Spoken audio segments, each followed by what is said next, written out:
Buying and selling a home at the same time can be overwhelming and sometimes kind of frustrating and stressful, even more than a traditional buy and sell situation. So, what I want to cover today is exactly how we can protect our clients, but also provide you with the best leverage to properly negotiate the best value on your current home while still keeping you in a good negotiating position for your next home.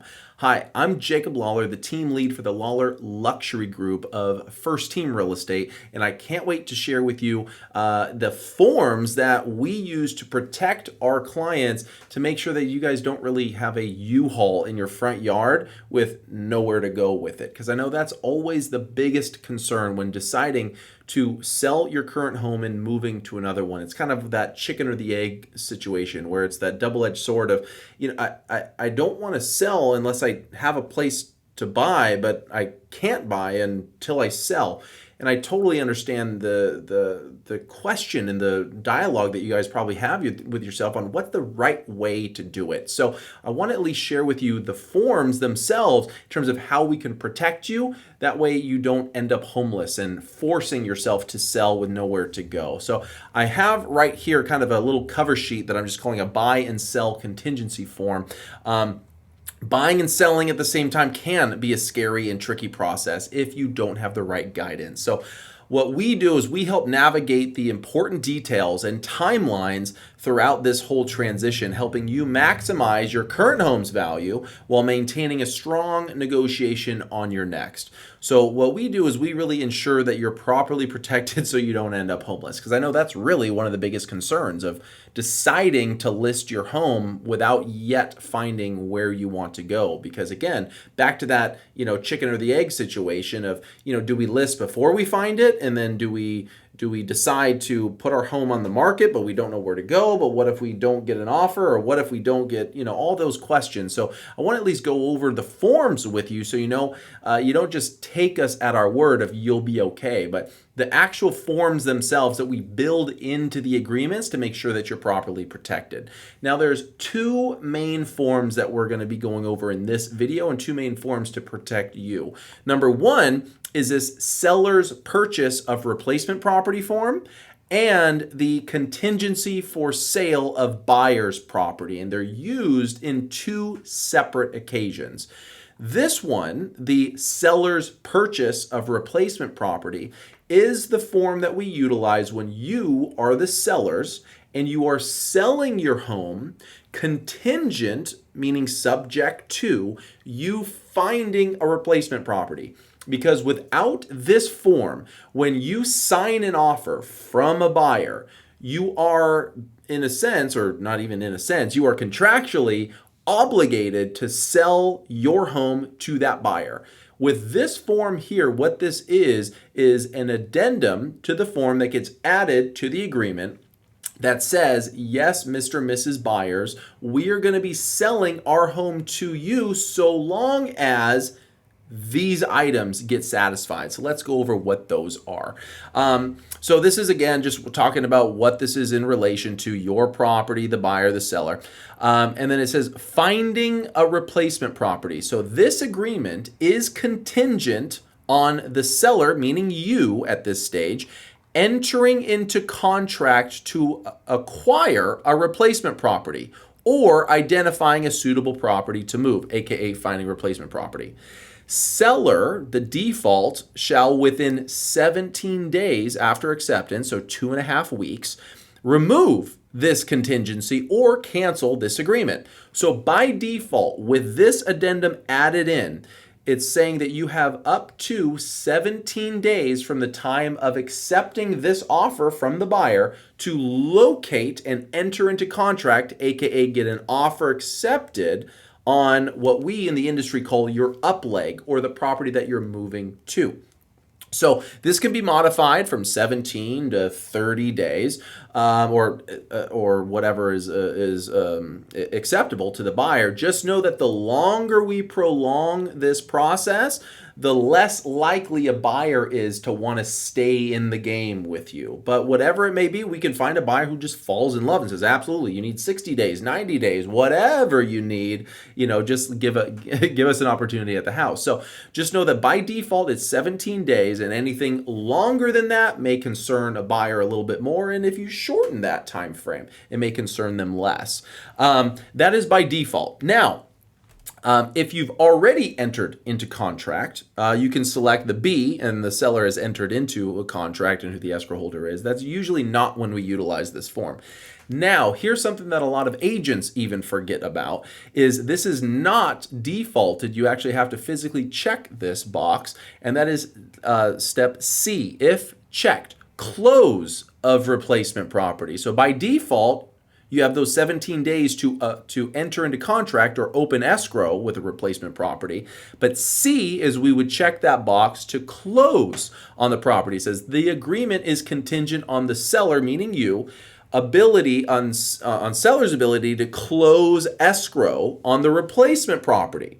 Because the question might be, well, that's great that I can open escrow, but let's say that we open escrow, but then we do our inspections and find out, oh my goodness, the foundation is crumbling, or the framework is all eaten by termites, and we don't even want to deal with this situation. So we would want to make sure to select that checkbox for the close of replacement property, because we don't really care so much just on entering escrow. We want to make sure you're going to be able to close escrow. So we will put that box on there to make sure you're 100% protected. Now, I've selected these other two in pink or reddish, whatever color this might be, time periods, because it's important to note, because one of the things that agents or sometimes buyers and sellers aren't aware of is, when certain things apply and how things go. So the time periods in the agreement for inspections, contingencies, covenants, close of escrow, and all the other obligations that commence from the date of acceptance shall instead now begin the day after seller delivers to buyer a written notice removing the finding replacement property. So by this contract, the default says that the buyers do not need to begin their inspections or any of their other obligations until you, being the seller, give them written notice saying, hey, we've found our replacement property. Now it's time to rock and roll. So by default, with this and the buyer's deposit, it's the exact same thing. It is the day, it starts after the seller, meaning you, deliver to a buyer written notice of removing that contingency. So rather than it beginning right when you guys accept the offer and everything starts rolling, everything is basically on pause until you, being the sellers, locate and secure your replacement property. Now, if you would like to, you can check the box that says remain as specified in the agreement, which means they just begin on day one. I am a big believer in having that happen when I'm representing you, being the sellers in this case, because again, we want to make sure that the buyers are engaged in the property and are going through with their inspections and all of that, because the last thing you want to do is go 17 or maybe 30 days of being in escrow, kind of on pause. You finally secure that, what we call our upleg property, or where you're going to move to. And then as soon as you open that escrow, you find out the buyer didn't like their inspections, then they back out. So again, it's all part of the negotiation. But another portion is that the close of escrow, that parties agree that seller may extend the close of escrow date for sale of seller's property for a maximum of blank additional days. For example, let's say the buyer says that they want to close escrow in 30 days. And then your property that you are going to move to says, well, we can't close escrow for 45 days. If we build in a time frame in here, we make sure that you don't have to close escrow on this one like a month before you close escrow on the other one and have no place to live. So it's very important when negotiating on offers that we get a calendar out and we start counting up the days and we make sure that everything coincides with everything. Again, what myself and my team handles on our side, I just want to kind of peel the curtains back to give you kind of a little behind the scenes. So important thing to note on this one, there's two portions. There's number one, the contingency to locate and acquire an open escrow on your replacement property, and or if checked, to close escrow on that. And we make sure that the time periods and time frames all jive together. Now, when you're actually now writing offers on the replacement property purchase, we're going to be using this additional contingency form. And that's called the contingency for sale of buyer's property. This is now you as a buyer saying, we are purchasing this replacement property contingent on our current property. So it's kind of fun. That's why we call it up leg and down leg property, because it gets a little confusing on saying the buyer of this, of the seller of that, and all of this. So this is when we're now writing offers where you are the buyer talking about the sale of your current property. So the default with this is that the agreement is contingent upon buyer, which would be you in this case, entering into contract for sale of and closing escrow on buyer's property. So this one, it defaults to both opening escrow and closing escrow. Now, if you're writing offers after you've already accepted an offer on your current home, then we would utilize only the close of escrow, because we would have already opened escrow, if that makes sense. So this is where we would say that it's already in escrow with blank and all of that fun stuff in here. Now, buyer entering into contract for sale for buyer's property. This is again saying that you have 17 days by default to open escrow on your current property if you had not already accepted an offer at this stage. So they're both 17 days. When you are selling the property, it's saying you have 17 days to locate. On this one, it's 17 days to get an offer on your current home in there. It's just saying that you need to provide evidence that you've put the property on the market and all of that fun stuff there. So it's saying that you have, if you have not put it on the market yet, that it says that you have 3 days after the acceptance to put it up on the market in here. Also, the close of escrow. This is a big one when it comes to time frames and making sure that everything lines up. The buyer, which would be you in this case, has until the following time to close escrow on the sale of buyer's property. So that means the one that you're currently in. The scheduled close date of seller's property. So that would be the scheduled close of escrow date of the current one that you're negotiating on in this offer here. Or if checked no later than 5 days prior to the close of escrow of seller's property. So different than the seller's purchase of replacement property, where you can build in that extension in here. This one, we want to make sure that the escrow is long enough to include and incorporate the close of escrow of your current property in here.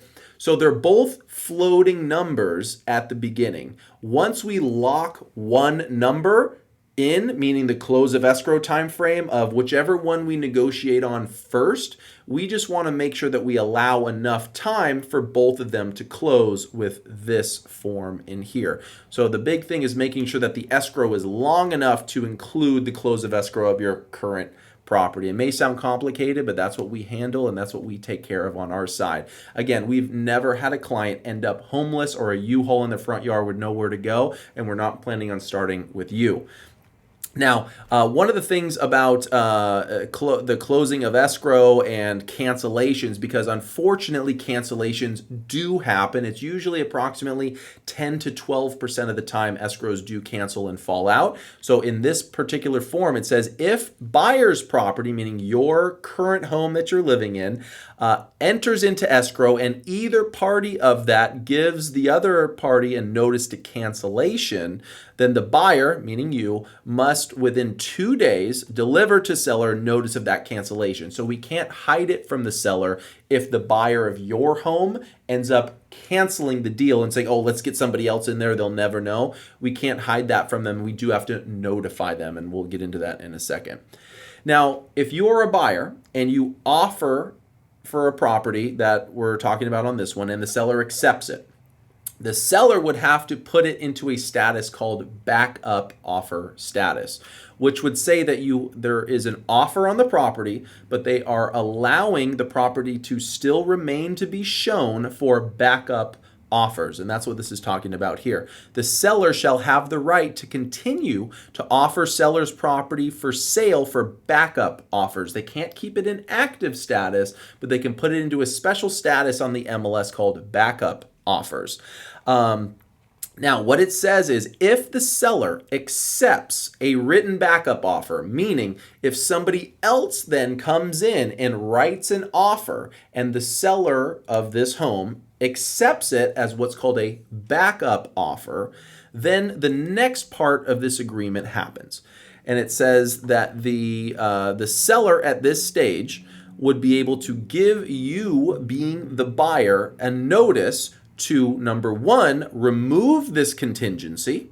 Number two, remove the loan contingency if there is any, and provide verification of sufficient funds to close escrow without the sale of buyer's property. So this is a challenging part in here. This is why I'm a huge advocate, if you're open to it, by looking at the protection mechanisms we use with the previous form of SPRP, to only start writing offers on properties once you have gotten your home into escrow.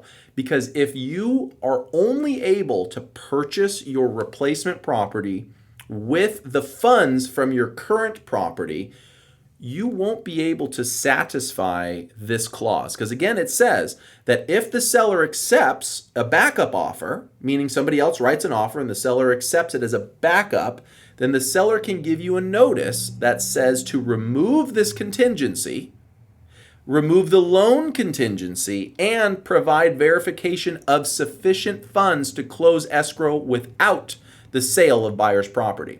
So if you don't have the funds to buy the home without the sale of your property, you won't ever be able to satisfy this clause. So that's why I'm a huge advocate of being properly prepared and properly informed about the right way to go through this process, because if you don't, you might get, the cart before the horse, and you might fall head over heels for a property and then just, oh my goodness, get the rug pulled out from you. Now, there is a part down below that says the time to give notice to remove these contingencies. The default is immediately. The default of this agreement says that the seller shall have the right to invoke those provisions immediate at any time after acceptance.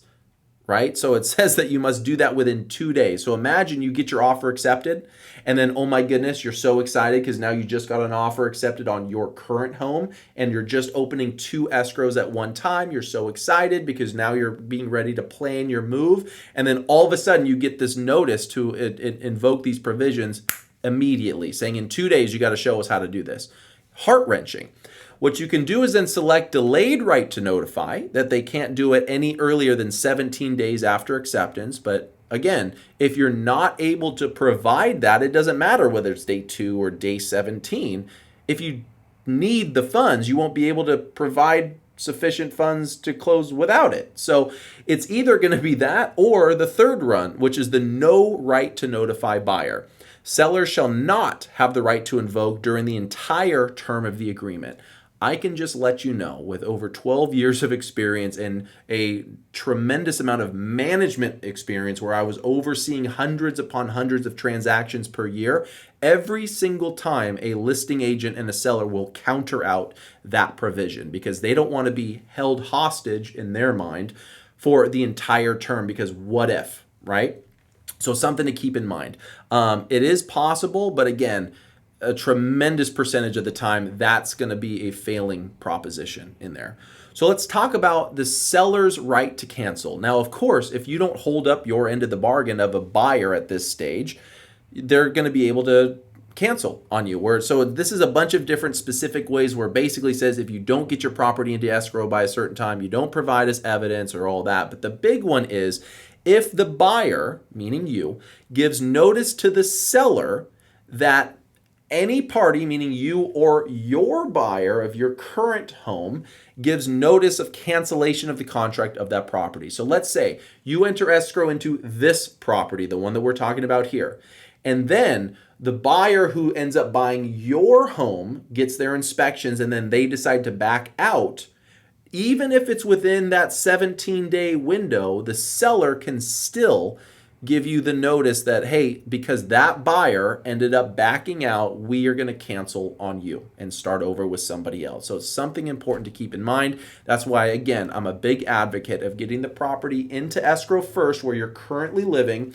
Start the process early so that the buyer is doing their inspections, because the last thing, again, I want you to do is to fall in love with a wonderful home. You get all excited, you start planning your move, and then the rug gets pulled out from you right at the get-go.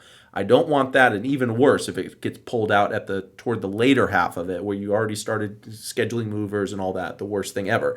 That's why we plan these things out in advance. That's why I wanted to do this video for you today. Also, the buyer's right, meaning you at this stage, your right to cancel. If you're unable to get the property into contract within that time, you can cancel, right? If either party gives notice for the cancellation of the purchase of the contract. So let's say that your buyer cancels and then you're just tired and you just don't want to do this anymore. Absolutely, you can cancel at that stage in there.